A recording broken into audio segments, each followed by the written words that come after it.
Welcome back, everybody, to episode 23 of the Smoking Room podcast. As usual, I am your host, your lord, your lover, Dirty Wolf.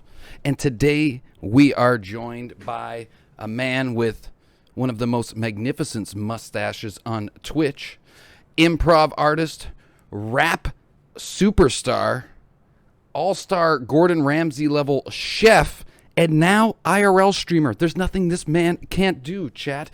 Please welcome, for the first time ever to the Smoking Room podcast, Mr. Mayor Wertz. What's going on? What's happening, everyone? How's everyone doing? How we doing? There we go. How's it going tonight, Mr. Mayor? Let me make sure here. Do we got all the audio working? Yeah. I'm doing good. Yeah, I'm doing great. I'm doing good. I feel like I dressed down for the occasion. I feel bad. How are you? I'm okay. It's now just to warn the chat, if I start glistening here, it is very hot in the city of Canada. We'll call it the small city I live in here, but the small city of Canada. Yes, perfect. Yes. We're on the 22nd floor, and in this apartment building, they don't let you put the air on till June. So we're going to be glistening for a few months here. We're going to keep it cool with our signature Smoking Room podcast drink, the Dirty Dew.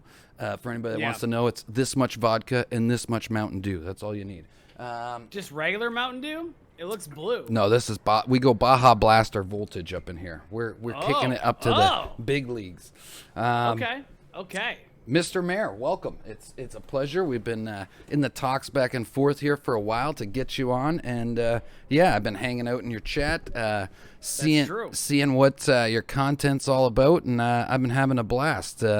Why don't you give the chat a little bit of a? I gave them the introduction that I could, but why don't you tell us a little bit more about yourself? Hello, I am Mayor Wertz. I am a variety streamer on the Twitch.tv platform. We do VR, cooking, horror games, deep dives into the internet, and it's very important that you know that we are not a cult. That's it. Just know up front that we are not a cult. If you go in the chat and people start talking about cults, we're not it. It's all jokes. It's all jokes because we're not a cult. We can't be a cult, and that's okay. Well, you know what? That's probably a perfect introduction. I was going to get to that later in the show, but why don't we just start right out with that? I put that in the title, and for those of you, chat, if you're unfamiliar with Mr. Mayor's channel here, they have a lot of media surrounding this. It's not a cult. Tell us a bit more now. Have you been accused of being a cult leader, or what flavor of Kool-Aid is it that you guys are drinking? I want to hear it. Now, mind you, let me also just state, chat, that these videos that Mayor Wertz here has about not being in a cult, the man is rocking a very fashionable. Would you call that a romper or a? Yes. That'd be a romper as my premium attire. And I could see why the people would want to follow you with such a magnificent attire. Tell us a bit more how you came to the what's the word I'm looking for here? The emphasis of your community not being a cult. Let's talk about that quick. Well, I feel like we've been accused of being a cult for a very long time. And unfortunately, cults always result in death, and no one has died around this cult, a non-cult. So we can't be a cult. Like, just by the rules, we can't be one. That's just how it is. So, yeah, we're definitely not a cult, and that's okay. And we like to make sure that everyone is included and involved to a certain degree. And also, to answer to your early question, it's actually not Kool-Aid, it's Flavor Aid, and it is definitely grape, which is my favorite Flavor Aid flavor. Do you have Flavor Aid in Canada? I don't think we do. Maybe we do. We have Kool-Aid. I know that, but what is it? Well, literally... it's an off-brand Kool-Aid. So you think how cheap Kool-Aid is as a powder, and make it cheaper. Oh, So okay. that's what that is, unfortunately. Sounds like something my stepbrother would have done lines of. Now, let's see. Honestly, there's actually a great marketing opportunity for you there. What you really need to do is you need to get either G Fuel or Gamer Sups or one of these guys that makes the energy powder to make a MayorWertz. This is not a cult Kool-Aid flavor. Yeah. That's Yep. a $1 million I'd be idea. I'd be very into that. If anyone from the G Fuel product placement community is here in your podcast, I'd very much like to talk to you today about making a MayorWertz G Fuel grape flavor aid. G Fuel. It's, it gets you pumped. It gets you moving. It's got to be called though. This is not a cult flavor aid. I just think that that's such a great opportunity, especially actually to go with your merch. You just launched some merch recently. I saw. Great job on that as well. It looked really good. Thank you. I see a lot of you. streamers. I don't want to. And again, if I ever call somebody small streamer, I'm the small streamer. I'm a Humegalo. My chat knows that. But you know what I mean? I see a lot of people that aren't, let's say, Mizkiff that put out merch and stuff, and you can tell it's kind of like rushed. They're like, oh, I started streaming 8 months ago. Here's my shirt, and it's really cheap. Yeah. But your stuff looked really good. It looks like a lot of time and effort went in there. I don't know if you designed the decals yourself or whatnot. I don't know if you want to talk about that, but the shirts look great. So chat, make sure to go check out. That's the one link I didn't get in your links. All of Mayor Wertz links are in the chat if you want to follow, Yes. and I will If you- spam if them you- throughout the show. If you go to fart.tips, That's the other thing I loved. That's a real website that I own with my own money. I was gonna say. I didn't make any of my merch. I don't make any of my merch. I don't make any of my like album art, stuff like that. I have my buddy Dan Liuzzi, who works for American Greetings. I'm pretty sure I could say that. But he works for American Greetings. Good friend of mine, does all of my artwork. I just tell him what I want, and he makes great things for me, and it ends up on shirts. That's just what it is. There you go. That's kind of not unlike our new set. If the chat notices, we're on the brand new upgraded Smoking Room podcast set, thanks to Joe the Fridge. Yeah. Hell yeah to having great artists and friends in the Discord. Am I right? That's right. No, the shirts are beautiful, and yeah, I love that website name. The first time I was on your stream when you were promoting it, the fart.tips, I said, man, how does he always get the good domain name and stuff? Like, you always got some good shit going. I got very lucky on the domain name. Like, I was on your YouTube earlier, and it said youtube.com/McCoolWhip. Yes, that's my old rap name is MC Cool Whip. Oh, okay. And they won't let me change it until I get like 1,000 subscribers, maybe, I think. Yeah, so, it's tough. YouTube with that, I can't get a URL. My URL is youtube.com/bleep bloop. But well, definitely, I'm gonna touch on the music more. But we've got an order of stock questions here. Our producers, they're old school. They're boring.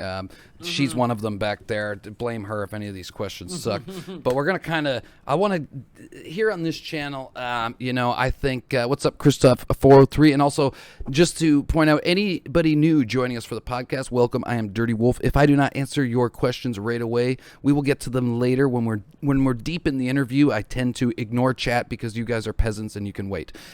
Moving forward. So the point of this podcast is not only to shoot the shit, have some fun, but I think that there is a lot of us streamers, mid-level, smaller streamers that, our story isn't heard. Everybody wants to have Mizkiff on their podcast or Belle Delphine. Hey, you keep mentioning Mizkiff, and I'm like, I'm sorry, I'm not Mizkiff. I have too long of hair to be Mizkiff. I'm so sorry. I feel like you're probably taller as well. But I might be. I don't know why. That's just the only. I could say XQC. I'm Canadian. I guess that would be better. But there you go. But no, my point being is that I feel like there's a lot of us that nobody gets to hear our story and why we started and what brought us here. So, Mayor Wertz, Mr. Mayor, I want to ask you what made you start streaming? What was your inspirations on coming to Twitch and what you wanted to do? Because as I said, chat.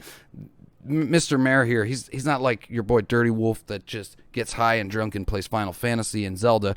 he's actually creating a lot of content. And I mean that like truly and genuinely. He's doing cooking streams once a week. It's always something new and interesting when I tune into Mayor's stream. So tell us. Oh, well, thank you. What made you start? What brought you to Twitch, and what was some of your inspirations? Well, I started on Twitch because I was in between a couple of improv troupes, which is like teams. So I was in between teams for improv, and I was like, well, I heard Twitch. I had my roommate at the time was showing me Twitch. And he's like, this is an amazing platform. You could do whatever you want on here, and you could play video games. You could do whatever you want. And I'm like, this sounds great. How do I sign up? Turns out it's very free, and I can do what I want on there. Hell yeah. And I jumped in. Dude, I was playing, what I am now on stream is very different from what I was as we evolve as people. Like, my stream used to be PlayerUnknown's Battlegrounds, PUBG, and Rainbow Six. I used to play only shooters on stream, and that was old Mayor. But now, new Mayor is doing cooking streams, weird IRL stuff. It doesn't matter. Whatever a Mayor wants to do, Mayor does. In the life of Mayor. That's right. In the life of Mayor, I'm going to bring you guys all on an adventure in the Mayor realm. Come on in, hang out, have a good time. But yeah, I was in between improv stuff, and I wanted to express myself, and I didn't want to go anywhere. I didn't want to go to a show. I didn't want to go to a stage. I wanted to do it in my house because it was easier, and Twitch gave me the platform to do that, which is awesome. Yeah, for sure, and I couldn't have said it better myself. It's wonderful for that, especially as aspiring improv artists. I've heard you talk a lot about improv a lot, and Mayor recommended me a great book chat that we'll hopefully read once I learn how to read. But did you order it yet? No, I did not. Due to my layoff, I'm postponing ordering some stuff at the moment. Understandable. But I have it bookmarked and saved because Perfect. It definitely looks very helpful and like a good read as well. When did you start streaming, and when did you? I didn't have this wrote down, but actually, when did you start streaming, and when did you decide to reinvent yourself as the Mayor, or were you always Mayor Wertz from the beginning? So I started streaming about 3 years ago. I was always the Mayor.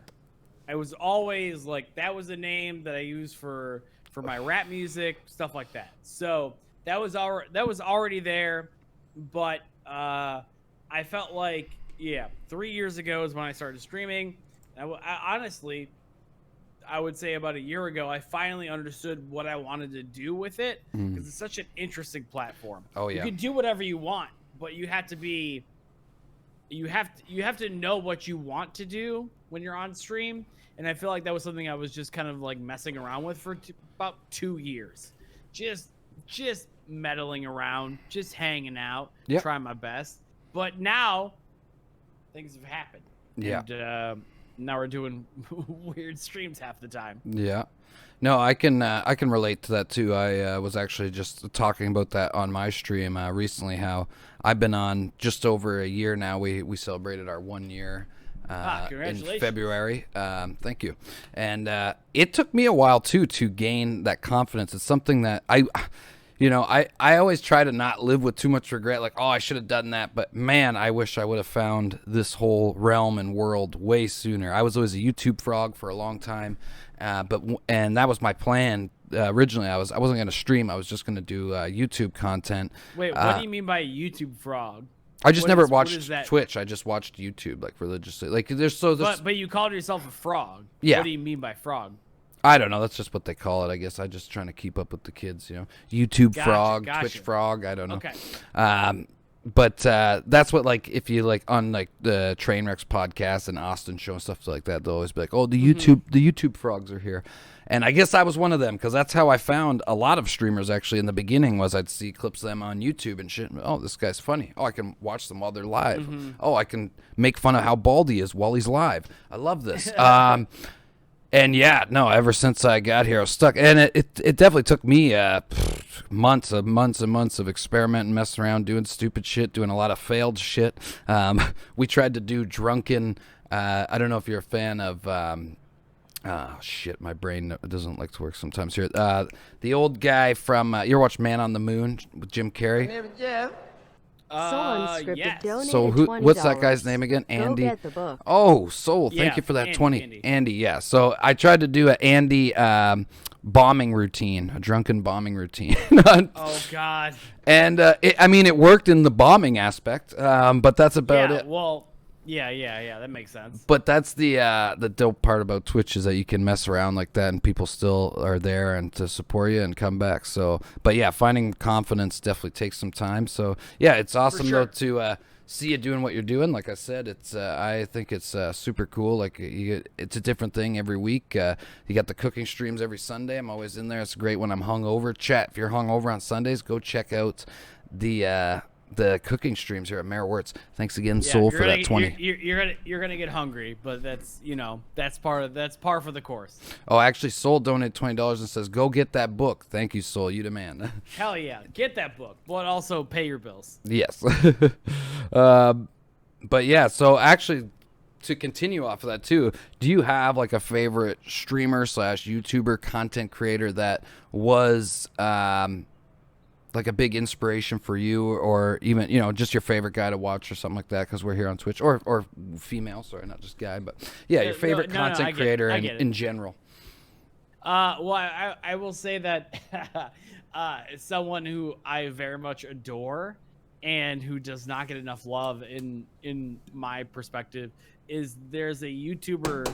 It goes by Flavor Jockey, and he is a robot that reviews food. And Oh. he has maybe 500 subscribers, and I love it. He is a robot that wants to hang out and he wants to review fast food, and it's phenomenal. It's so funny to me. I love every episode that he does. I watch it multiple times, and comedy wise, it's perfect. I don't know why he hasn't found his audience yet, and it makes me upset because I love this fucking YouTube content so much, and I cannot. All I do is talk about Flavor Jockey. Flavor Jockey. I can't help it. I'll have to definitely He's look into that one. That sounds good for sure. Oh my god, yeah. So yeah, when it comes to people that I like to watch, it depends. It depends on what I'm looking for on streams. Some streams I am looking for people playing video games. Like I used to be a big fan of Dr. Disrespect. I still am. Mm-hmm. But obviously he is no longer on Twitch because he got banned and whatnot. Yeah. But like Rest also in like peace. rip. I love hopping in random streams. I think that's the best part about Twitch is that you can jump into random streams and there's a whole backstory. There's a whole society behind this person just playing video games. You never know. You never know. Yeah. You never know what's going on, and it's, to me, that's so interesting. I love going into like two-person streams, and they're so excited, and they just want to hang out and talk, and it's just like, oh. So yeah, I'm definitely like a person who wants to go into a game that I like, and I like to go immediately to the bottom. Yeah. Because I want to see what's going on. I think that's super important. Yeah, no, I agree. It's very interesting to see all of, because there's a lot of people riding the metas, there's a lot of people doing this and that, but there's a lot of hidden creativity too that's like just goes unnoticed under the rug on YouTube and Twitch both, and that's why I always thought, like, that's why, like, when I said I started as a YouTube frog, I see them very in simile, right? YouTube is just, or Twitch is just the live aspect of that, very much so. Obviously, there's some YouTube stuff that's higher produced, whatever, but the live aspect, and yeah, to just be hopping around. A great example is a mutual friend of ours, Guy Someone Legit. Where the fuck are you gonna see a guy at 2 a.m. with chameleon skin, drunk and screaming and smashing fucking plates, dude? That shit is entertaining. I turn it on every night. It makes me feel good. Yeah, exactly. You got to come to twitch.com. And it's there's like you said, there's a lot of unnoticed talent.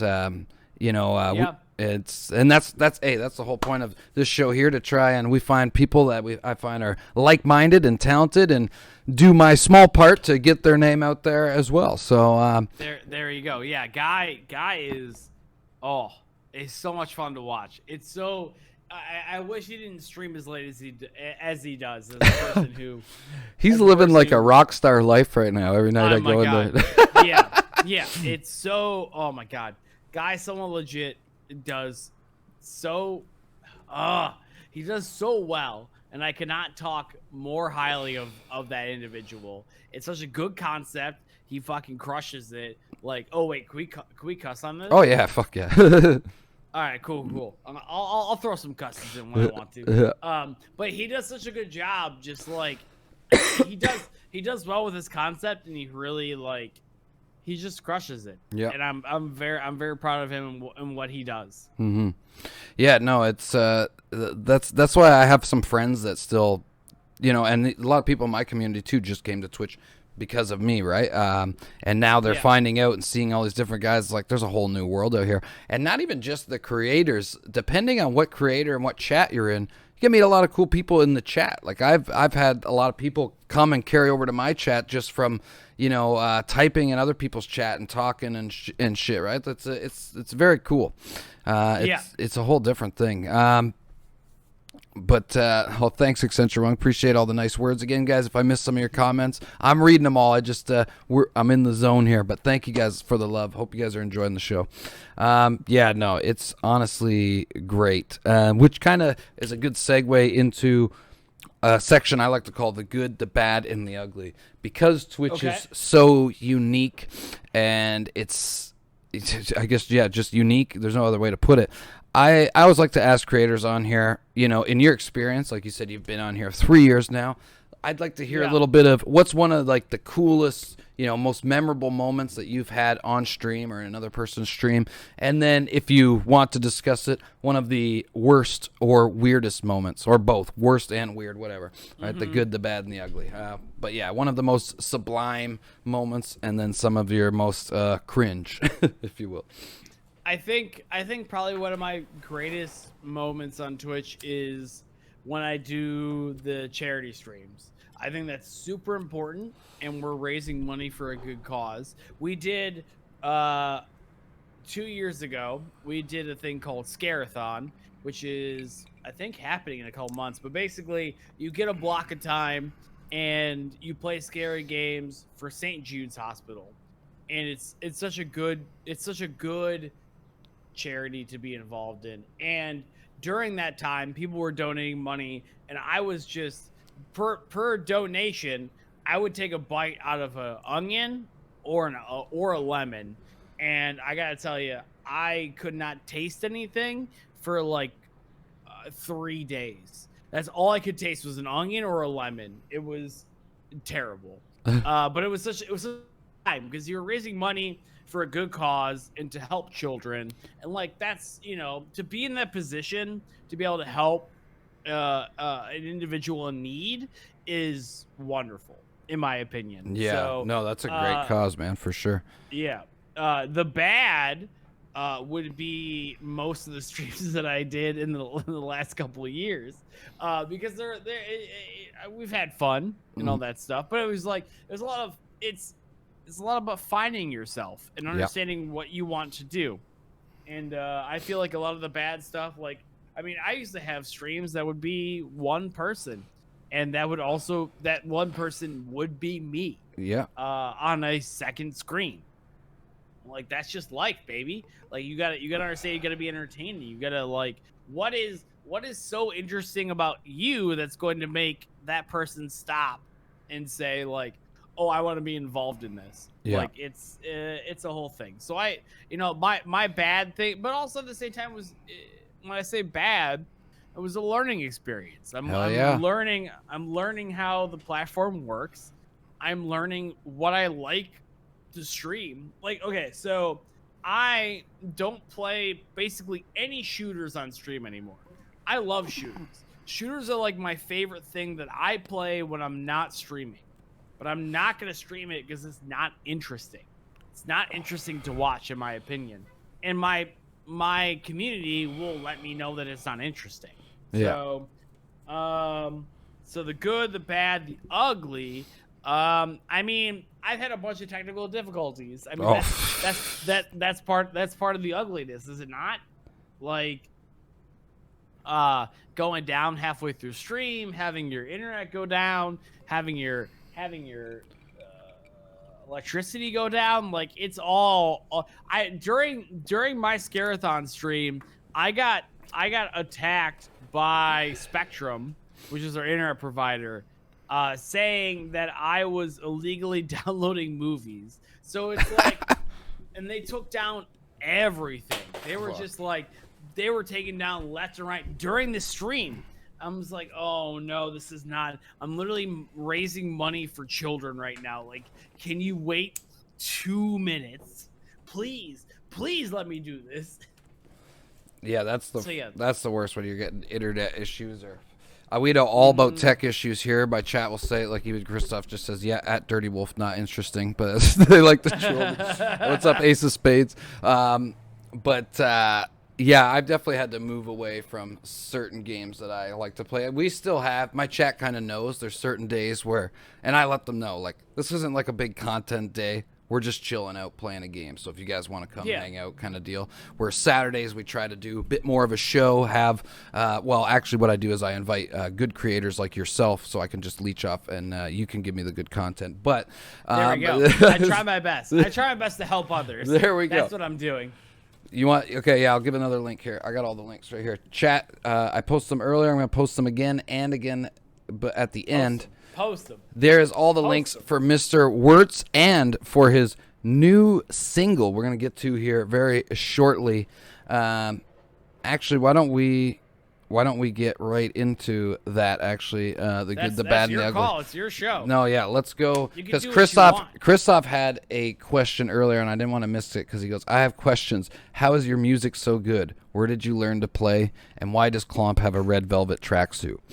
The tracksuit part I can't answer for you, Christoph, but the rest I'll give to Mr. Mayor. Yeah. For those that didn't know, chat, this man is also a rap artist. He's got some great tunes. A new tune just came out. I peaked in high school. One of my favorite songs from one of his previous albums is Dad Life. Make sure to check that one out. And yeah, let's toss over to Mr. Mayor. Tell us a little bit. I want to hear also, so go off, give him an intro on it, and then I want to hear also what was your inspirations into starting that and getting into that.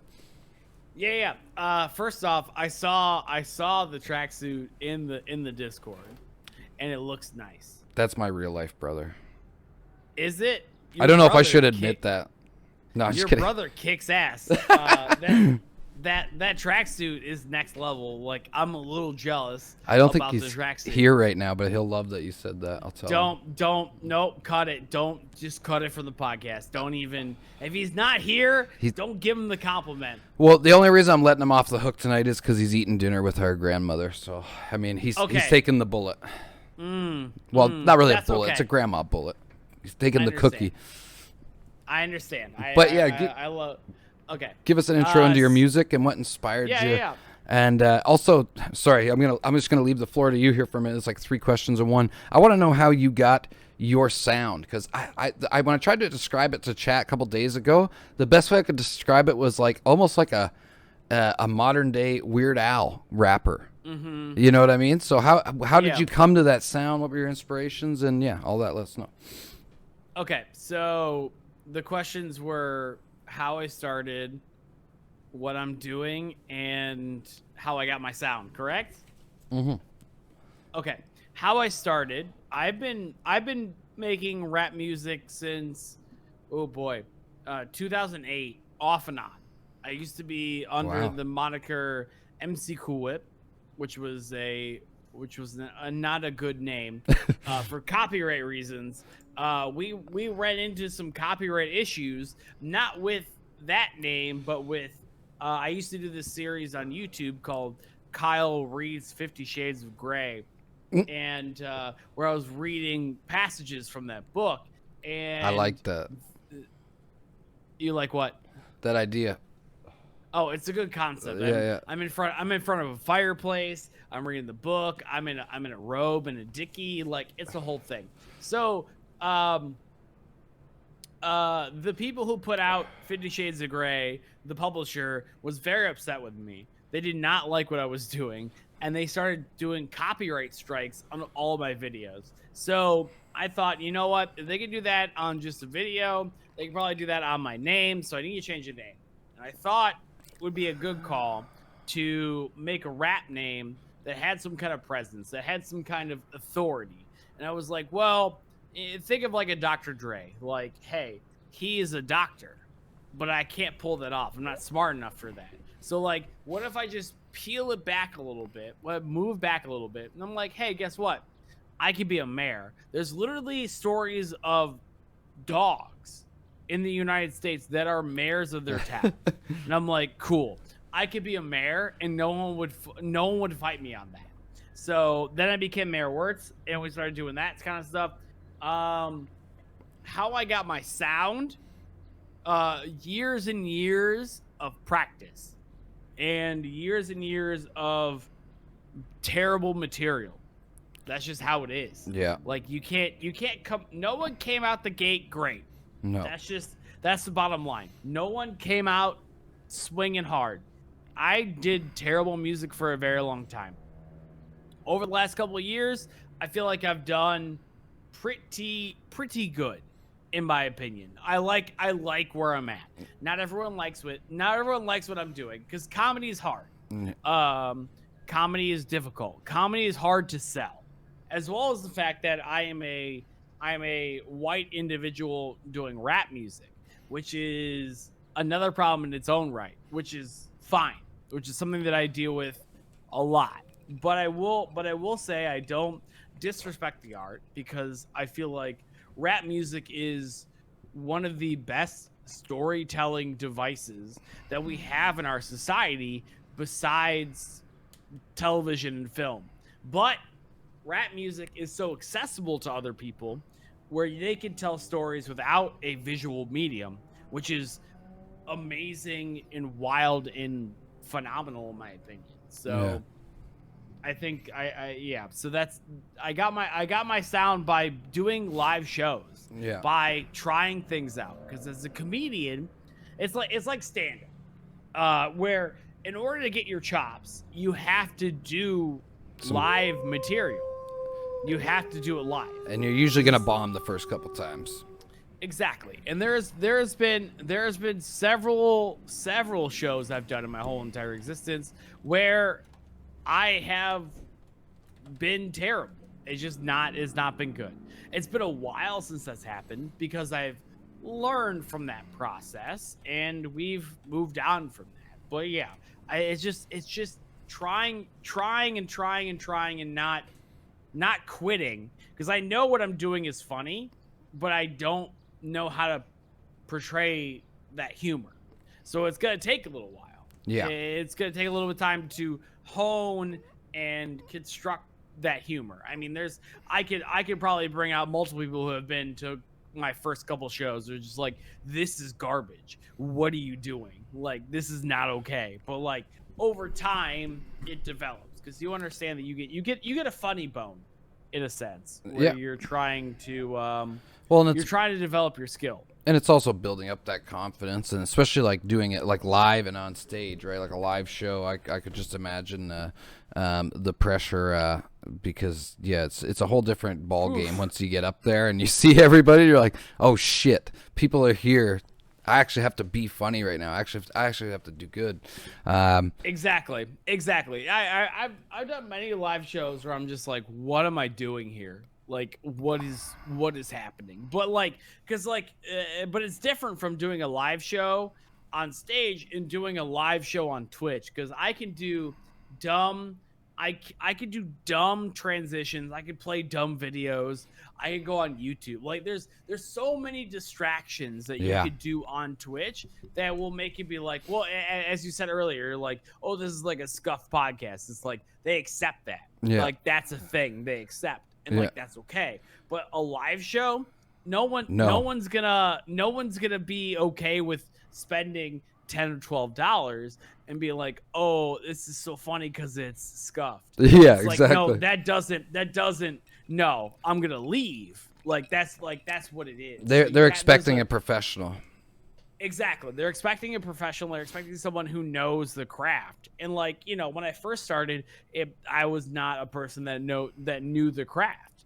And that took time and effort and, a lot of planning and understanding how the art form works and seeing what people liked. I mean, at the end of the day, like how certain songs that I want to play, I cannot play live because they don't work in that sense. There's songs that I love very much, but they don't work in that live sense. And that's okay. You have to play to your audience a little bit, as as a podcaster. Like, oh yeah, you have to know what they're looking for to agree with them and expand in that realm. Exactly. What was so yeah, as the chat asked earlier too, and I wanted to know what was like, who are some of your main influencers in like for rap and for getting like your sound, right? For like the comedy rap and stuff like that. Who was somebody that you were was there somebody that you were influenced by, and who would they be? Oh yeah. So yeah, I feel like I have a lot of influences. My top influence would be MF Doom, that is Metal Fingers or Metal Face Doom, depending on what he's doing. Metal Fingers Doom is a man that does instrumentals. Metal Face Doom is a man that does rap. He passed on Halloween last year. He's a very influential rapper. God. Oh, he's so good. So it's MF Doom, it's Cool Keith, Mos Def. So like those are like actual rap influences. When it comes to comedy, I love Mitch Hedberg. I think Mitch Hedberg is an amazing stand-up person, and unfortunately, he has passed. He had an addiction to drugs. Things happen. Yeah. What are you gonna do? But he showed me how one-liners work, and like that for stand-up works really well with rap music because you're trying to do one-liners. Like that's what certain rap music can be. That's the rap music that I like. I want to hear one-liners. I want to hear jokes. Yeah. And like that's what it can be. So yeah, Mitch Hedberg is probably the biggest comedy influence. And I love all comedy. Like I love sketch. I love improv. Like I want to see it all. I'm a comedy addict. Like I want to see what you're doing at all times. I want to see the funny stuff. There's like, if you go on YouTube, like you can find all my like the YouTube stuff that I really enjoyed, like all the Homestar Runner, like all the Ruby Dog, like all that stuff. It's so much fun. Like I think if you're drawing influence from one section, you're not doing it right.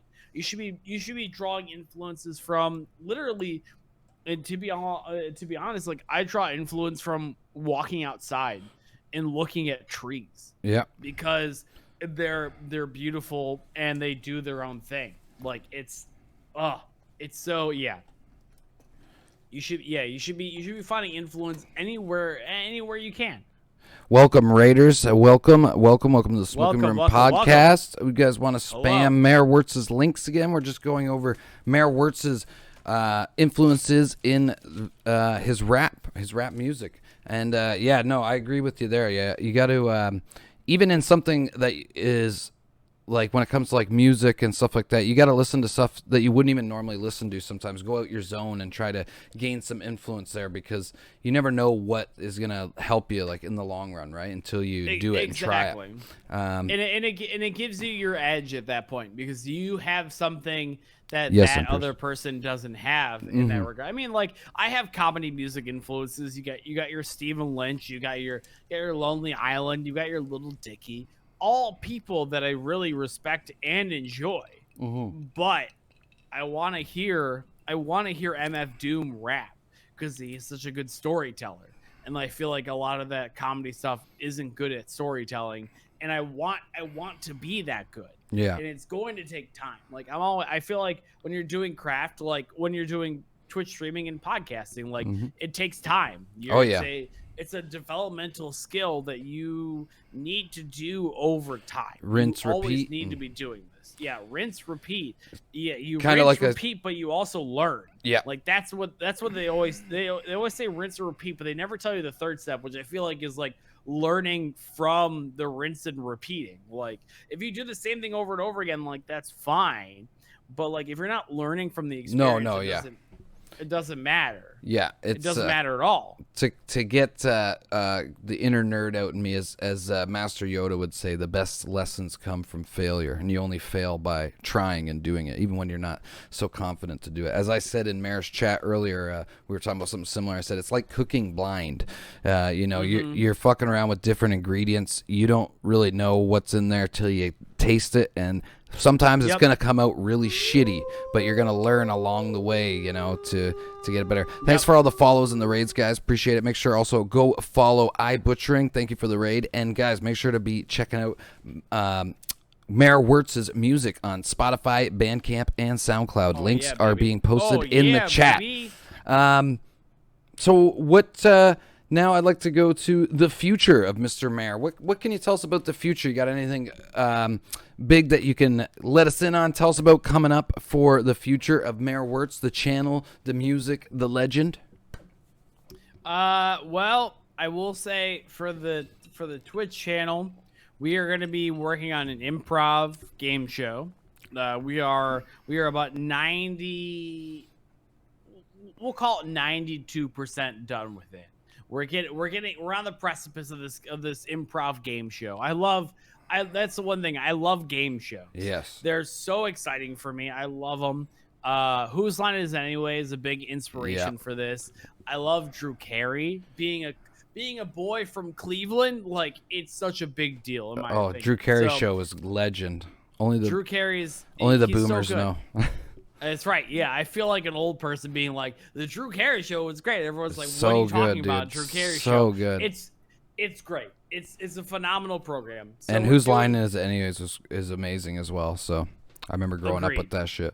It's great. I still watch it. Like I still will pull up old YouTube clips of Whose Line. Like phenomenal improvisers. They're so good. They're so quick. They know how the art works. So we're doing an improv game show that's gonna hopefully start happening next month. We're doing more IRL streams because now in Cleveland it's nice out. As you were in chat today. Beautiful. We were jumping around. Yeah, we were jumping around, having a good time. We're playing games. We're doing VR. It's just kind of like I like doing things less about the video game and more about what I'm doing and what chat wants to do. Yep. Because I feel like that's where the sweet spot is, because it's the interaction. I don't care what game I'm playing. I really don't care. I love video games. Video games are a big important part of my life, but I like talking to chat way more than I do the video game. Yeah. I don't care. There's not a video game in my life that I care about more than talking to chat. Oh, you're a more honorable man than me, because I would sacrifice all of chat for Zelda for sure. Why? I see. My problem is I try to do it with my chat, and I go, "Chat, tonight's your guys' night. What do you guys want to do?" And they either go, "Wolf, we want you to do what you want to do," or I get a troll like fucking Tamari that comes in and says, "You should play Pencil Sharpener Simulator." See, I would vibe off. Is there really a Pencil Sharpener Simulator? Yeah, he wanted me to do speed runs for it. There's like what is it, like an itch.io or whatever? No, there's like a legit, if you YouTube it after, you'll find it. Just YouTube Pencil Sharpener Simulator speedruns and you will find it. And it's not like a video game? It kind of is, yeah. Like I think it's almost like, it seems more like a Flash game. Dude, people do just IRL pencil sharpening speedruns on YouTube. I watched a Reddit stream the other day where someone was just cutting loaves of bread for 30 minutes and they got 30,000 views. So like, it's the internet is full of wonderful and terrible things at the same time. And that's okay. Hang on, sorry here. I gotta purge somebody in the chat. They're spreading no. propaganda. Uh-oh. What propaganda? Saying that I don't ask chat. Like, this Christoph guy, just don't listen to him. He's a troll. Wait, you're lucky, Okay. Christoph. I don't have my controller up right now. Mods, take him away. Take him away. No, I Wow. just troll with him. Wow.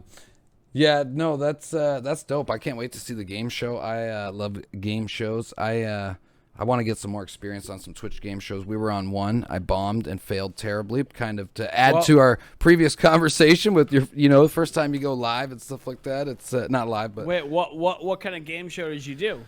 I was on Sarah Jazz and the Silence Noise Deception.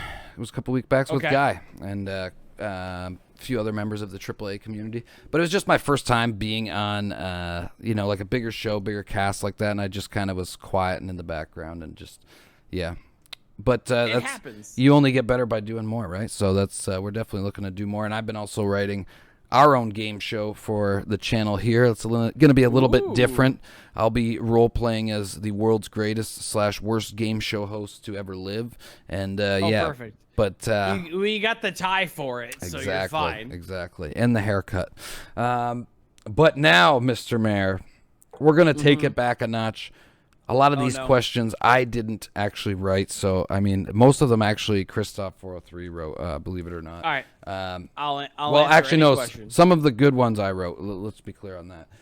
No, this is just where we take it back a notch. We've dived deep into your content. Actually, wait, no, quick, before we move to that, the cooking.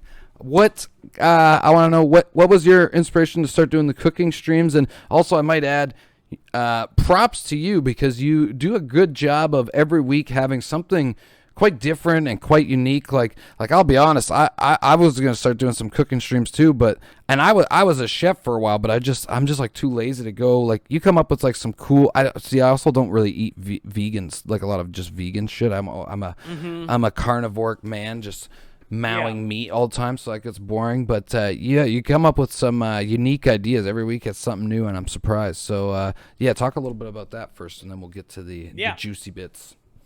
So I started streaming cooking because I didn't know it was a thing until I saw someone else do it. And I was like, well, I really like cooking. It's so much fun. I have a good, because we taught, like, you've been in our chats before. Most of our conversations revolve around food. Like, that's what I love. I love food. It's my favorite thing in the world next to my fiance, and she can hear me because there's a door right there. So, like, obviously I'm getting points right now. But so we started doing the cooking streams on and off for a little while. We made it like more of an incentive thing. In the past year, we started doing it every Sunday, and I gotta give props to her. But she helps me a lot with our meals every week. So basically on Monday, we have a talk, and we go, hey, we have 7 days to pick. Our goal is to either pick an ingredient or a genre or a style of cooking, and I have to do it. So Monday through Thursday, we're just looking up recipes. We're going back and forth through, we use GChat. I don't know if you use GChat at all, but we use GChat for a lot of stuff. So so for tomorrow we're doing bell peppers, because it's an item that we haven't really cooked with in a while. Yeah, I may have incorporated it, but like, let's make that the star of these dishes. Okay. So on Monday, exactly. So we're doing a dip, a stuffed pepper, and a pizza with peppers on it, basically. Sometimes it's not everything. It has to be 100% whatever. It just has to be involved. But yeah, we start on Monday, and we're like, what haven't we had in a while? And what ingredient would be different to have that? And it takes a lot of work. We have a lot of conversations about what we want out of food and what we think should be in the food. And that takes, that's the most effort I do on stream is the Sunday cooking streams, because we go back and we go through tons of pages of Google. We go through tons of pages of Bon Appetit. We go on YouTube. We just start, but also at the same time, it's fun for us because we love food so much. So it's like, we don't really have a problem doing the research. No. But yes, we do a lot of work. In all honesty, it's a lot of her, because she does. I'm more of the face. and I'm gonna cook it. She wants more of the background stuff because also, if she does the work, here's the thing: if she does the work for it, she gets a really nice meal out of it and doesn't need to do any work. True. So it's like she'll start throwing things out there. It's like, oh, it's a little harder to make. This takes a little more time. So like also because of the cooking stream, like things take a while to make. Sometimes they take hours, and we try to prioritize those because most people wouldn't spend more than 30 minutes on a meal, which is understandable. The less time I have to cook, the better, in my opinion.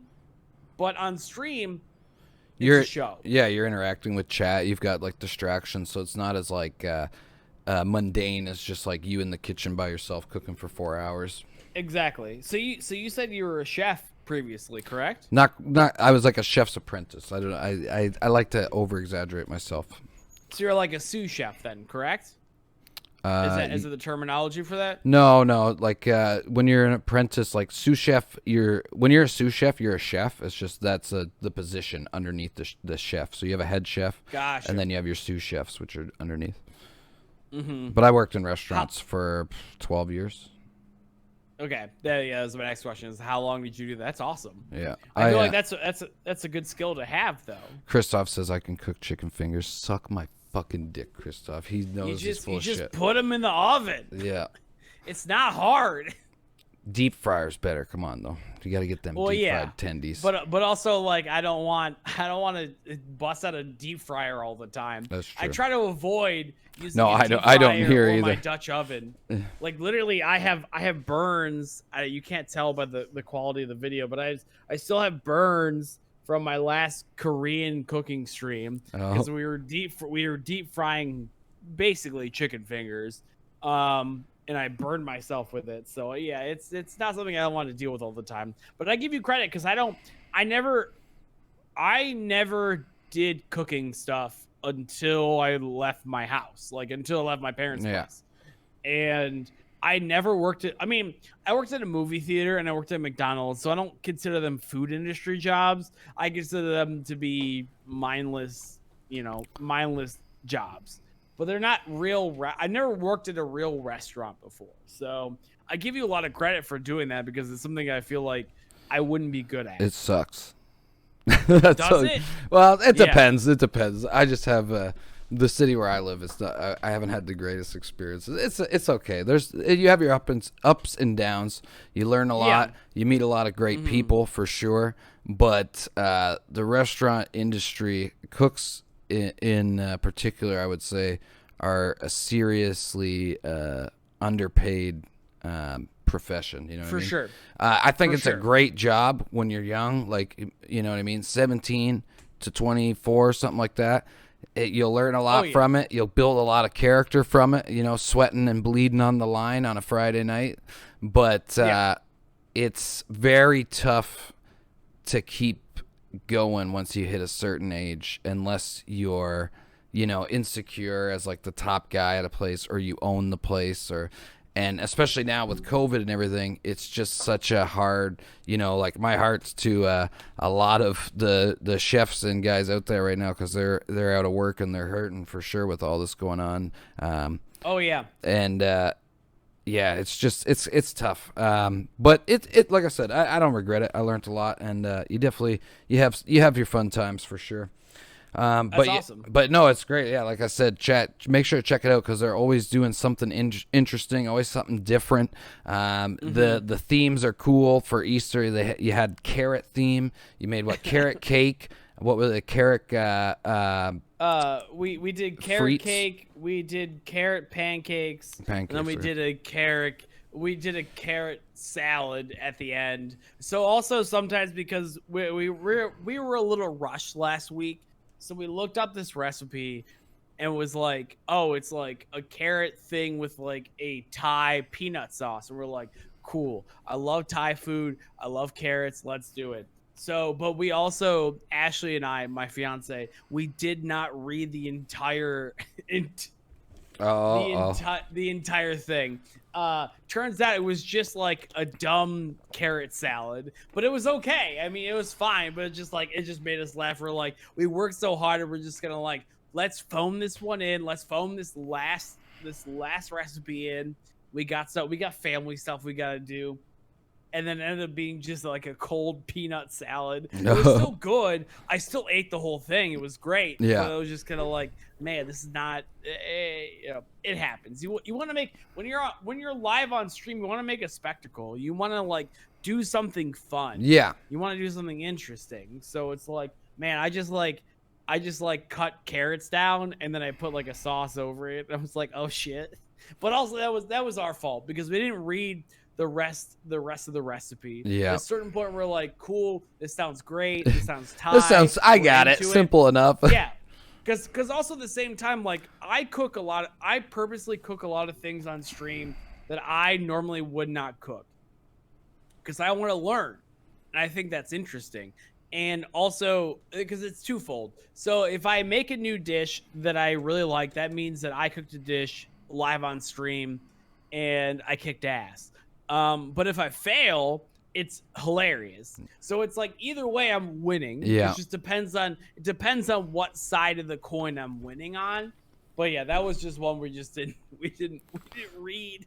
We didn't read too much because it sounded so good. We're like, I got it. It's fine. Don't worry about it. The worst for that is anything with baking, because I cooked for years, but I'm a shit baker because that's a whole different ball game. Baking is like science fucking class, chat.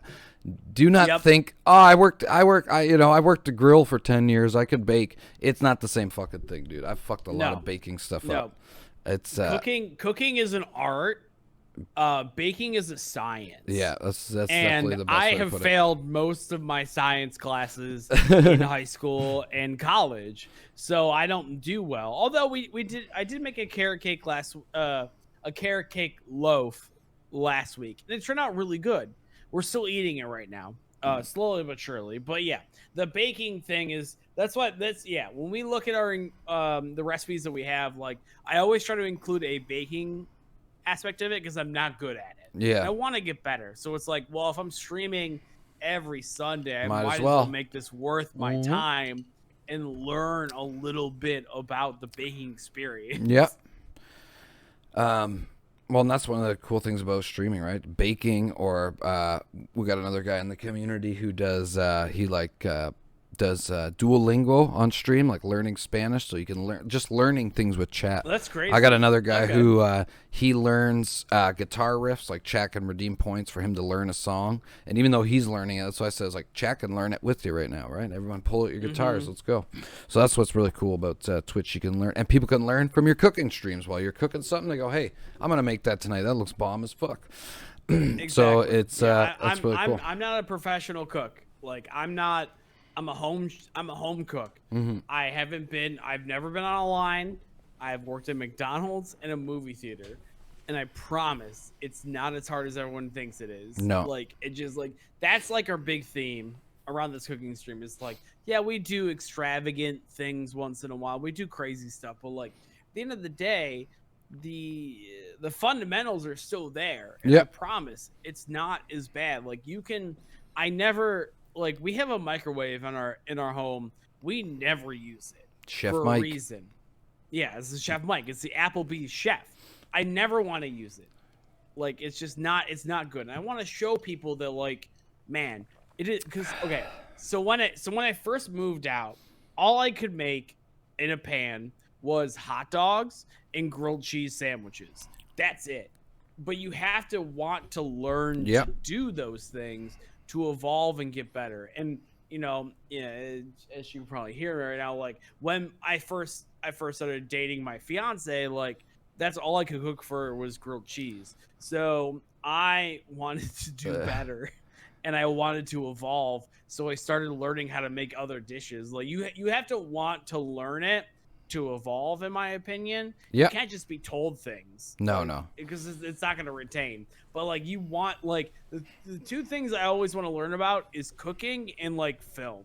Because I find both those things to be very interesting mediums in art in their own regard. Yep. I could watch a 30-minute video on how a certain like cutting technique is done. And I'm like, this is amazing. Holy shit.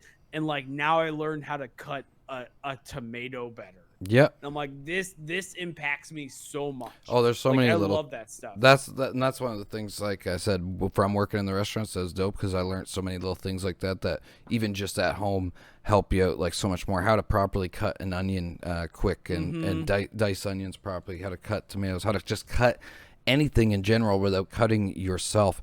But yeah. But did you ever have any big cutting injuries? Oh fuck yeah! My very first day, I worked at basically. No, first day. My first day, I was a noob. I just moved back to the city from the country. I was a fresh green country boy back in the city, and I got somehow, luckily enough, landed a job as I was starting as the prep boy, and then shortly after was apprenticing up onto the line at the #1 fine dining bistro in the city. And my first day, I was cutting lobsters, and I was talking to the guy, and I was holding the knife wrong, and I cut right through the lobster, and I cut 3 of my fingers right to the bone. The one to the bone, but the other 3 sliced, and I was just gushing blood. And the guy goes, "Do you want to go to the hospital and get stitches?" And I'm like, dude, this is my first day. I don't want to be the bitch that goes to get stitches. So I wrapped my finger in that thick brown paper towel, put it in a glove. So my finger was stuck like this all night. And they're just like, "Are you sure you don't want to go to the hospital?" And I said, "Nope." And I finished my shift. Oh, yeah. I've only and then I went home and smoked weed, and it healed. There, you smoked a bunch of weed, and it just, your fingers, you're like adamantium claws. They just fucking heal. I'm like that guy in Knocked Up, who's like, Jonah broke his arm once. He just smoked a bunch of weed. It clicks sometimes, but it's not a big deal. That is the first reference I've heard of that in a very long time, and I appreciate that immensely. I've only had one cut on my finger. I've only had 1 injury. I've never broken a bone in my life, nothing of that. But I made pasta salad one time in our early 20s, and I cut my finger. I cut this finger right here, and I cut a chunk off of it, and I went to work, and I worked at a factory at the time, and I was just bleeding through gloves. So I only had 1 finger that was doing that. So the fact that you had 3, I don't even know how many dude, if I told you gloves you had. If I told you all the workplace injuries that I've given myself, dude, I've worked in a factory on a drill press and fallen asleep and woken up to a metal bar spinning into my chest. I once got a glove caught in a drill press as well and had to yank it and almost rip my finger off. In the kitchen, I've cut myself multiple times. I've been branded multiple times. One time I got branded so hard on the line. I don't know if Christoph43 still in the chat remembers that. We were on the line, Friday Night Rush. I still have the scar in my arm. You can't see right now, but I got branded by a scalding pan, and I was leaning over, and this guy branded me, and I just fucking slammed the top of the fridge and yelled, "Fuck!" And everybody in the restaurant heard it, and they're like, "Are you okay?" I'm just like, "Leave me alone. Keep going. Fuck this, dude." I was just so mad, dude. Oh my god. That shit happens a lot. That sounds absolutely terrible. That sounds terrifying. But yeah, I'm basically like just a danger Andy. You shouldn't have me near Danger Andy. Christoph says, "I remember, dude, that." And then the next day, he acts like he's like the guy. Dude, he's like, "It's not a big deal. It happens all the time." I'm like, "Motherfucker, you branded me. I could smell my flesh after." I was so pissed. Ugh. I still have the scar, but it happens. It happens. I got cuts and nicks all over these knuckles, man, for that shit. I'm surprised I didn't take my lights out there. I shouldn't hit my table that hard. I don't know if it'll live. But oh my god, moving away from bleeding and stuff into the more serious questions, which. You know, you like my Knocked Up reference. We're going to get into some serious questions now. Oh, okay. These will tell the chat what type of man you truly are, Mr. Mayor. Are you ready? These are the hot questions, the juicy ones. I want that goss. I want that hot goss. What are your top 3 favorite bad movies? Now, I have a saying that there is no such thing as a bad movie because somebody likes it, so to them it's a good movie. But movies that are maybe critically acclaimed or just socially bad. This is my realm. This is what I'm good at right now. Is the good bad movie, and I will tell you that the good bad movie is a wonderful experience because a good bad movie is something that someone really honestly tried. That person who made the film really put it their all. They've never made a film before. It's usually their first project. Except for in the case of Dragon Ball Evolution. But sorry, continue. Well, that's true. That's true. But there's innocence to it. There's not understanding how the industry works. And that's such a big aspect of what I consider to be a good bad movie. I will just grab some stuff real quick while we're talking. How about that? Yep. I will say that one of my favorite, so out of 3, one of my favorite bad films would be Troll 2. I love Troll 2. I love it so much. Have you seen Troll 2? No, I have not. What? I have not heard of the Troll series. Something that would be. No. It's not a Troll series. It's just Troll 2. Oh, okay. That's the only one that exists. Don't worry about Troll 1. It does not matter. Okay, let's put it this way. Someone made Troll 1. I've never seen it. I don't know what the hell it's about. I'm sure it's about trolls. Troll 2 was made by an Italian husband and wife that thought they could make an American horror film about trolls. But here's the thing. They never call them trolls in the film. The writing is so terrible, and oh my God, it's amazing. There is, so you got Troll 2, and there's a documentary about the making of the film called Best Worst Movie. I love it. It's amazing. So I have the DVD. I have a troll doll up here that I'm not going to grab right now, but I have. What was that? Troll The 2. laser disc? This is a vinyl. Oh my God. Vinyl. Let me show you. Let me show this. I have a record player and nice. I don't. Someone gave this to me as a gift, but like, look at this right now. Look at this green. Look at that. It's beautiful. Absolutely amazing. Troll 2. You have to watch it. Dirty Wolf. If you don't watch it in the next week, you are not allowed in my chat anymore. All right, I guess I'll. It is so. I have seen Troll 2. I wish at least 7 times. I wish Klomp was here because he would probably be all over that. He knows all about the good bad movies. One of my good bad movies like that would be related to that was Leprechaun. That was the one I watched when I was young. I think it was Leprechaun 2 or 3. Yeah, they always showed boobas, so as a kid we were right into that, and I love me a little Leprechaun. Welcome, so we speak English good. Welcome. Go follow him, chat. So you got Troll 2, you got Leprechaun, so I guess it's we'll go back and forth with this one. Okay. So my other favorite one that I love so much is a movie called Miami Connection. Let me explain Miami Connection real quick. It is a movie that is much like bad film, like The Room. It stars and is written and directed by the same person. It is a person called YK Kim, and they are a martial arts expert. They live in Florida, and they made this movie. Basically, it is a band of orphans. Now, when I say band of orphans, I mean a literal band of orphans. They play music in a nightclub, and they are dragon sound, and they have to fight gangs that want cocaine to enter Miami, Florida. And it is the music. Okay, the best part of it is the fact that they have songs in the movie that are full songs. They're not 30-second tidbits. These songs in the movie are 3.5 minutes long, and they play the whole thing. It is so good.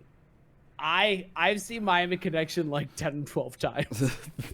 That sounds like a very, very interesting pick. Mine are not as what's the word here? Flavorful, I guess, as yours. I see. What do you got? I wish Klomp was here because he does all the good ones. Another one for me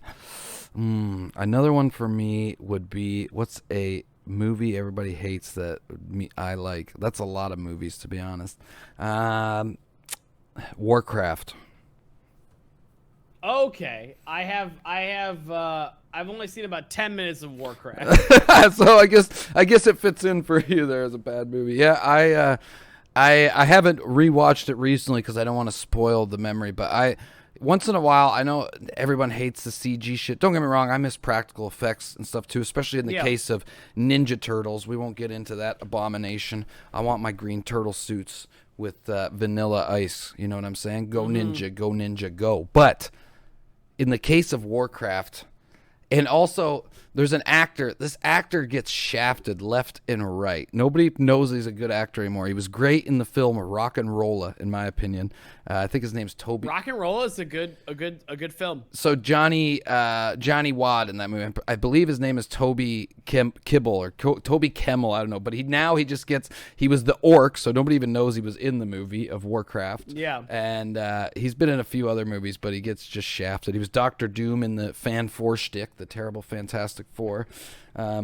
Which one? Chat's asking. Yeah, I was gonna say which one. They're all terrible. There's never been a good Fantastic Four film. The most recent abomination. A man who loves Doctor Doom as a character. I'm not a big comic book boy. I must admit, my father is the comic book individual in our family. I love Doctor Doom. There's never been a good Fantastic Four film, but the new one that's coming out with a guy who is writing all the Fargo television shows, I'm for it.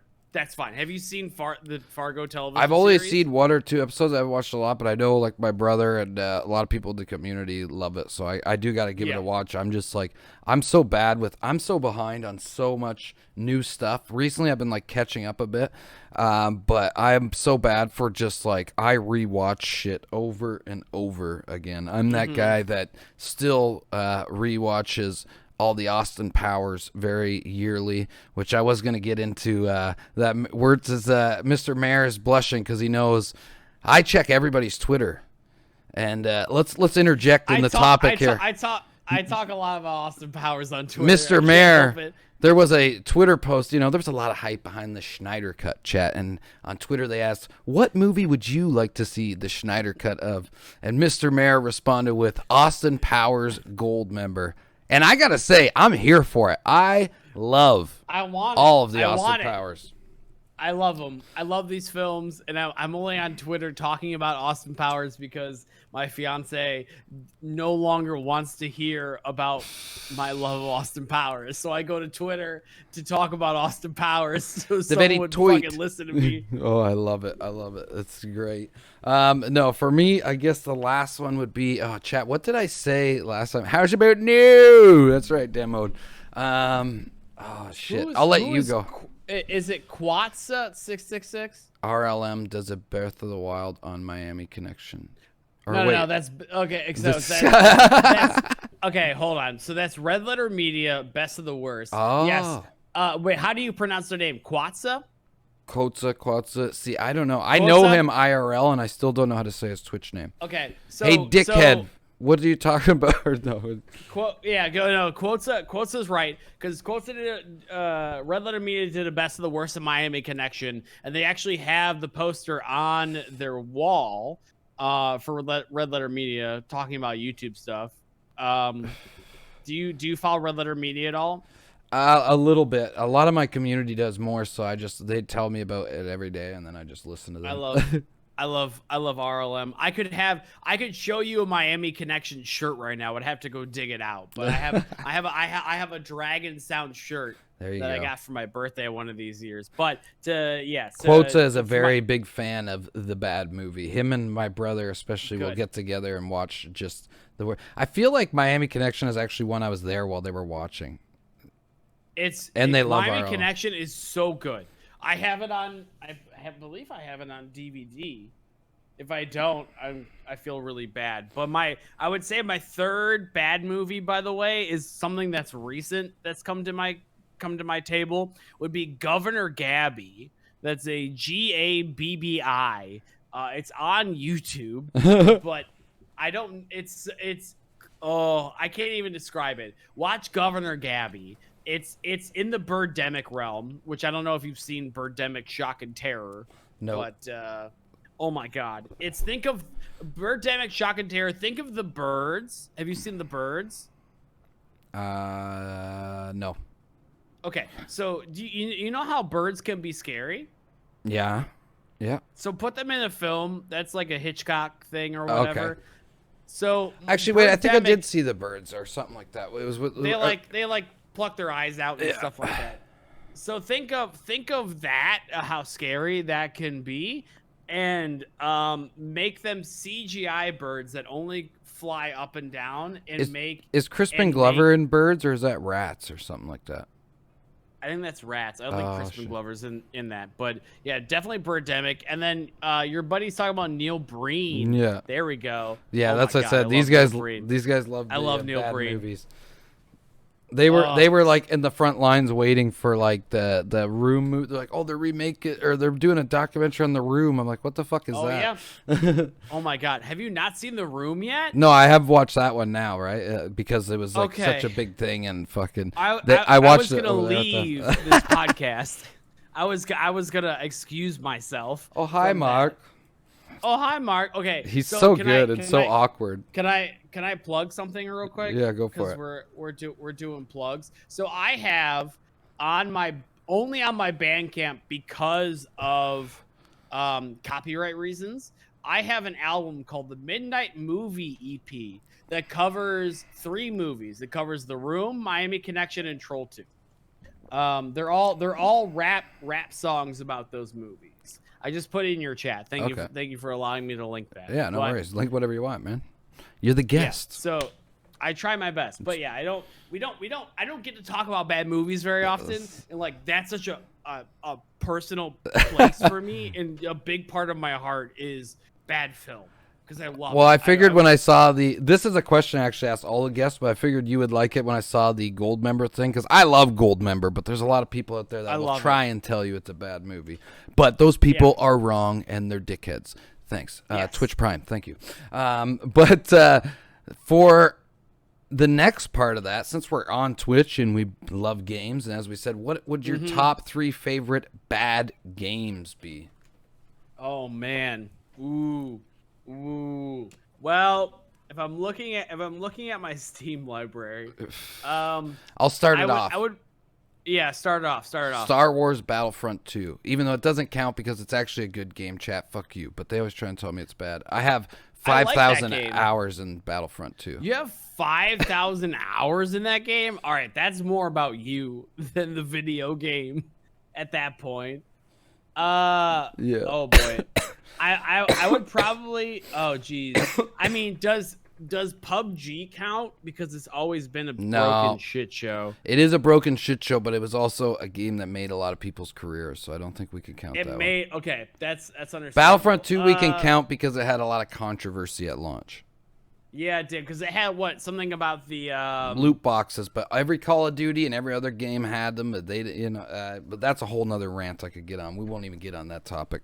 But yeah, but for a competitive Star Wars game, there hasn't been a better one yet. Even the Rogue Squadron they tried to make, the only good part of Rogue Squadron is if you're playing it in VR. Okay, so I have Squadron. I haven't played it in VR yet, but I don't like the fact that it seems slow. Yeah, it's slow, and I don't like the fact that I can't see my keyboard and mouse. It's like, why? If I'm looking down, I should be able to see something. Trying to think of like bad games that I've played. Does Shower with Your Dad Simulator count as a bad video game? My chat's gonna fucking love you for saying that. They made me watch a trailer, and then I was like, fuck, am I gonna get banned for this trailer? Do I gotta delete the VOD? You won't get banned from the trailer. You'll get banned from playing the video game. They want me to play Cockhead because I play Cuphead, and there's a game on Steam called Cockhead that's like Cuphead, but you're a cock that shoots jizz at your enemies. Yeah, I would not grab that. No. On stream. No. I mean that's up in the genital jousting zone. They want me to play that one as well. That's literally banned on Twitch. Don't do it. You should really. You're listing. This is why, going back to when I said earlier, I can't ask my chat what they want me to do because they'll literally say, you should play Genital Jousting. You should play Shower with Your Dad Simulator. Motherfucker. I mean, it's funny. It's funny. Yeah, I agree. I don't really, in all honesty, I don't really play a lot of bad games. I'm like looking at I'm looking at my my Steam library, and I don't really. See, here's the thing. Like, bad film, I can make fun of, and I can riff off of. So games, I guess. Bad games just make me upset. Well, like, stop. Well, bad games too. That's why I picked Battlefront, because I go kind of more in the category like it's the same thing. There's no such thing really as a bad. Well, there is such thing as a bad game, I guess, if it's super broken. For sure. But like, you know what I mean. Somebody always enjoys a game, other people don't. But there's games that are, I guess, like you could say socially bad, like trending bad, I guess, or I don't. You know what I'm saying? Like to the greater audience, right? Like, for better or worse, Fortnite is the cool game, whereas Battlefront is not, right? Gotcha. Yeah, I don't really. I mean, I don't think that like Marvel vs. Capcom is like a bad thing. No, Marvel vs. Capcom's good, I would say. I don't want to brag, but I play good video games because I feel like my time. We know what? Okay, let's put it this way. I have a VR headset, and I started playing a lot of bad VR games. Okay. So, VR Dungeon Night would be one. VR Overkill would be another terrible game. Dude, I seen this thing. You should check on IGN after. It's a VR game coming out where it's like, it looks like Overwatch meets Spider-Man in VR. Okay. So you're like shooting, grappling, like you're almost like Attack on Titan, like grappling hook through the fucking city and shit. It looks cool. What is it VR. called? Do you know what it's called? I don't remember the name. I just saw it on IGN. Like if you look at their Twitter feed, you'll see like a trailer thing for it. That's okay. I know I don't have Do you have a VR headset?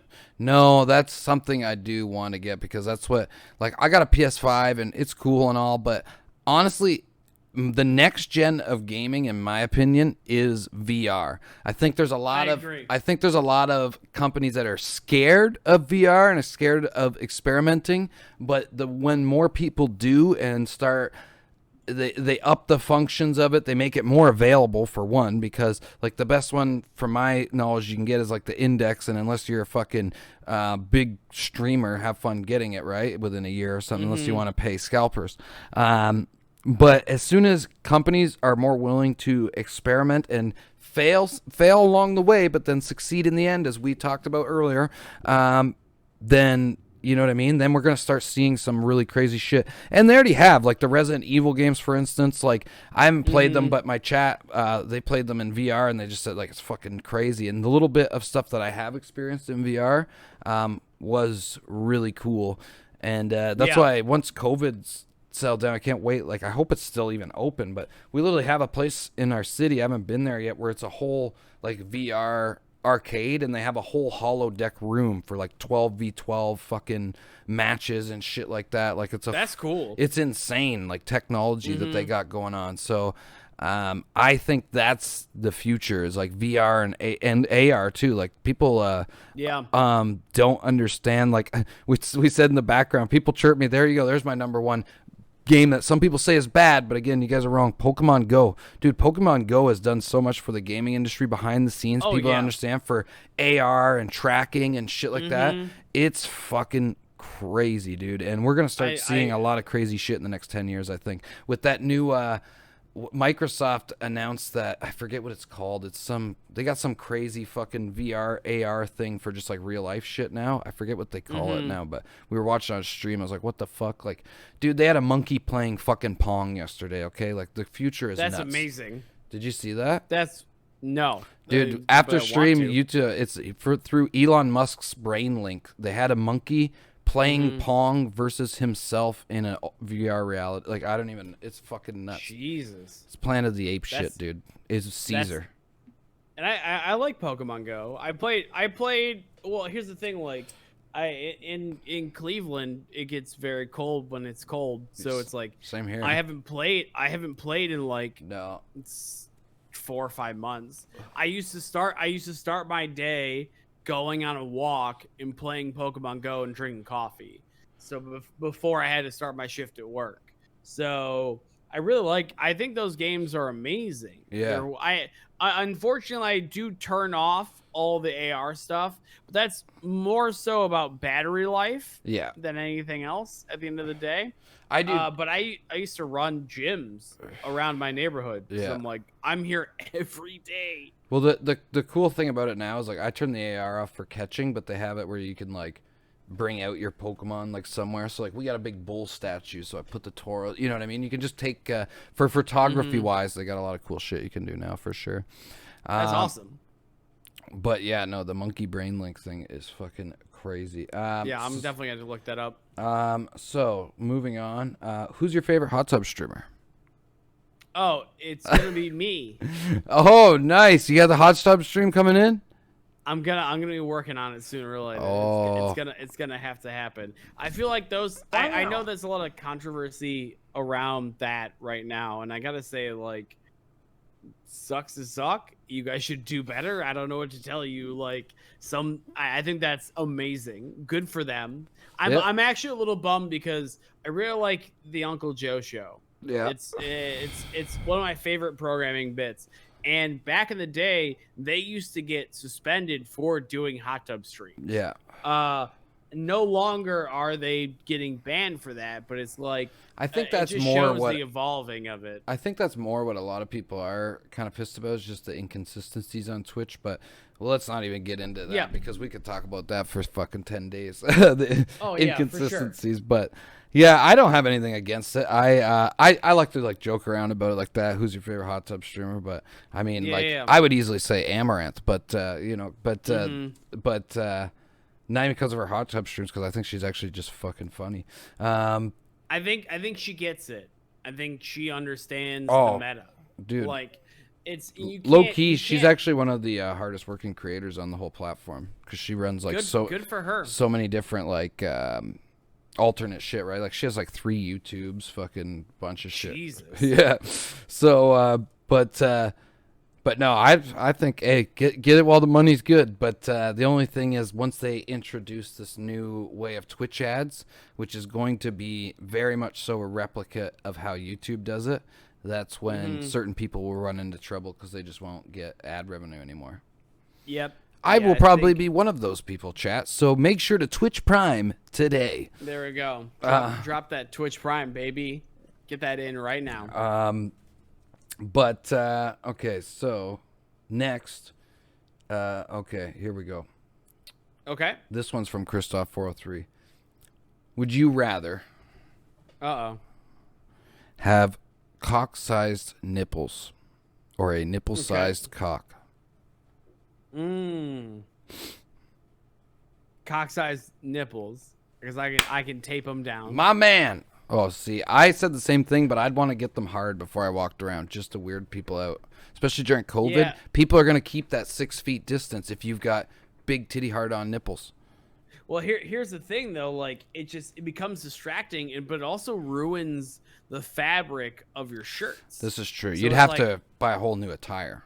Yeah, exactly. So it's like I don't want to do that. So let's just like. But you wear a lot of tape 'em. button-up shirts and stuff, so that's good. You know, That's true. you could Yeah, let 'em but at a breathe certain and... point, like if it's this far, it's gonna damage the fabric. Demoed says ice bath stream meta. No, I unironically see. I'm there you giving go. out all these great ideas this week. I told Mr. Mayor he's got to get the not a cult Flavor Aid G Fuel, and then the other day I said, you know what would be honestly, I'm not even capping here, the best idea, Amaranth bedtime stories. There you go. I think she already has trading cards, so She does. well, to me that's hilarious. All right. There's a few. Somebody else has trading cards. Oh, Leon Hart from, but he's a YouTuber. But he's like the top like Pokemon card like opening YouTuber. Okay. Demo says, "Would you get a condom bra?" I mean, you could if you just wanted to be safe. You know, just to be safe. Yeah, just to be safe. Just to be safe. Yeah. And yeah, honestly, that moves us on to questions from the chat. We're just about near the end here. Chat, if you have any questions, start to spam them in the chat now. And to pass the floor to you, Mr. Mayor, do you have any questions for me or the chat? Oh, Cheapers. Well, who's the lady behind you? Oh, that's my manager. That's your manager. What is her name? What is her name this month? Her name is...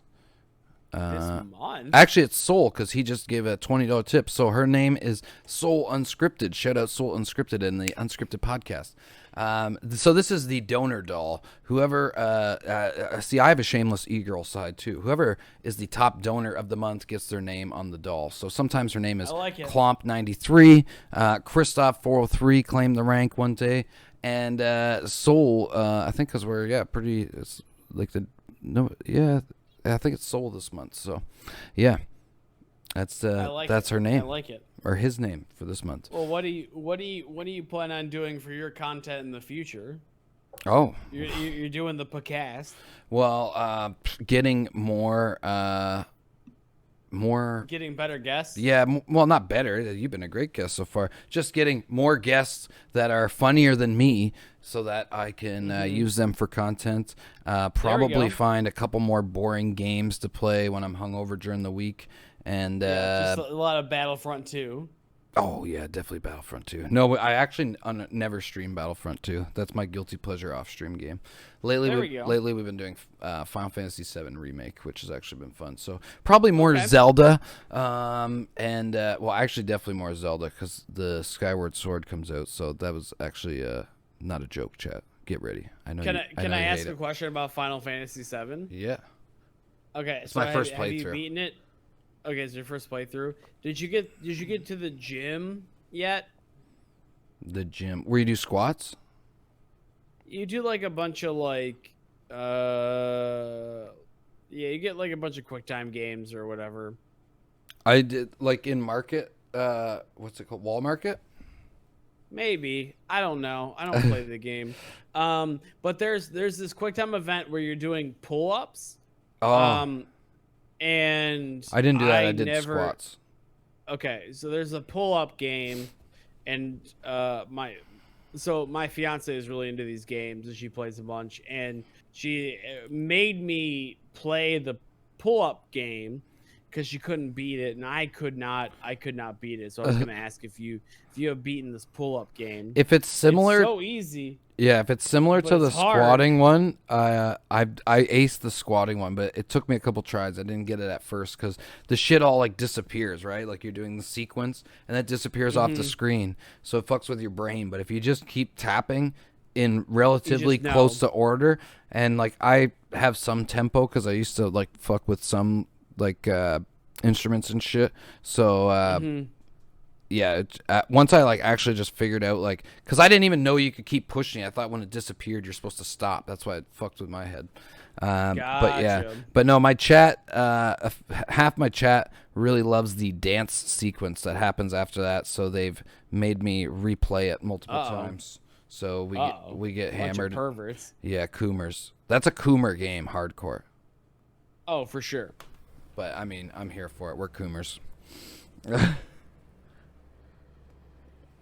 And that's why we're doing Dirty's drunken dating advice later on, chat, with Super Seducer 3, where I make all the wrong decisions so you Coomers know what not to do, okay? Bad touch. Yeah, the bad touch. None of that. Chat, so do chat spam questions, or are they just being lazy right now? Chat, do you guys have any more questions, or you've just been...